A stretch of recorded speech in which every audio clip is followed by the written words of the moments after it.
Hey friends, welcome back to my channel. Today I just wanted to share with you some tips and tricks that helped me pass my real estate exam the first time around. So if you are going to take your exam, I wish nothing but the same for you. Stick around. I think there are going to be some things in here that you might not have expected. I hope you find this video helpful. Please give this channel a subscribe. It lets me know to keep creating this content and it means so much to have your support. I also have a personal channel if you're interested in following along with me there. Okay, let's talk about it. So the first one is to give yourself a set deadline.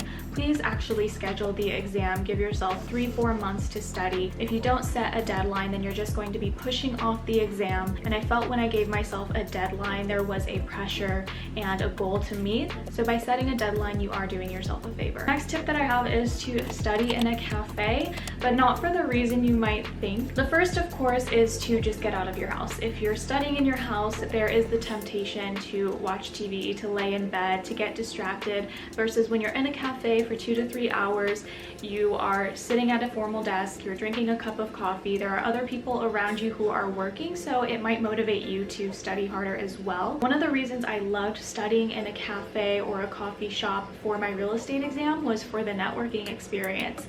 If you have some real estate content laid out on your table, there were actually a handful of people who came up to me who were in the real estate business or who wanted to get into real estate, and it's just a really good way to connect, especially if you're studying to work in that area or to network in that area. Next up is to use flashcards. Have a friend or family member use those flashcards and just do it once a day. I would bring my flashcards with me wherever I went, just like a handful, and I would have my parents, my friends just read them off to me just to test my memory and keep it sharp. Next piece of advice is to write things down. Your brain is going to retain things a lot better than if you're just going to read it off of a book or a computer screen. You need to write down certain things that you might think are going to be on the test, certain things that you might have a hard time memorizing. Just write things down. It is going to help you so much. Take notes, even if you don't plan on reading your notes, just writing things down really helps you to remember things.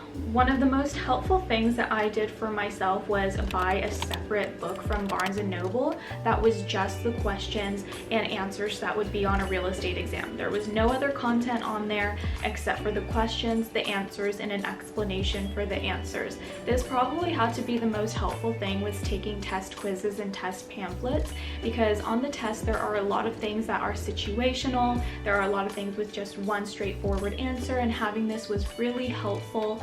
I would say that at least half of the questions on my real estate exam were ones that were on test quizzes and test pamphlets. And really take the time to do full exams.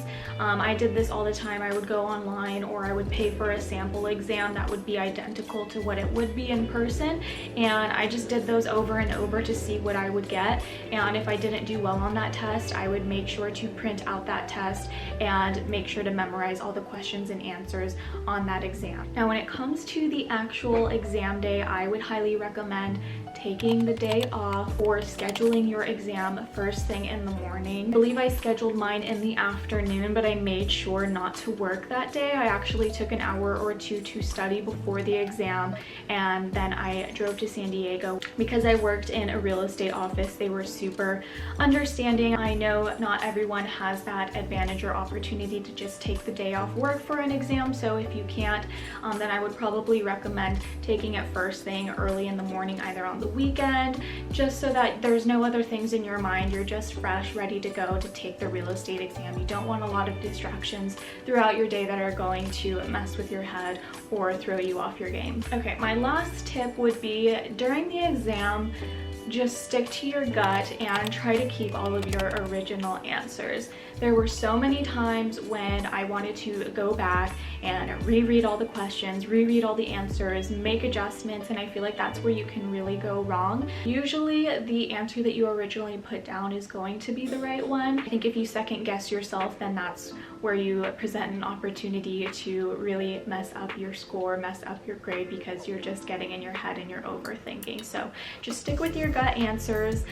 Even if you finish really quickly, I know I remember finishing my exam in probably about 40 minutes, and I was one of the first people done, and it just really got into my head that maybe I rushed through the exam, but at the end of the day, there was nothing I can do. I just had to be confident with my answers and know that I did my best. All right, so that is it for my study tips and tricks for setting yourself up for success for the real estate exam. I hope you found this video helpful. Leave a comment down below if you have some tips and tricks that helped yourself. There might be other viewers on here that would love to read through the comment section. You might have some ideas that I didn't list here in this video. And again, thank you so much for watching. It's always a pleasure sharing all this information with you all. And please don't forget to subscribe to my channel. I'll see you in another video soon. Bye.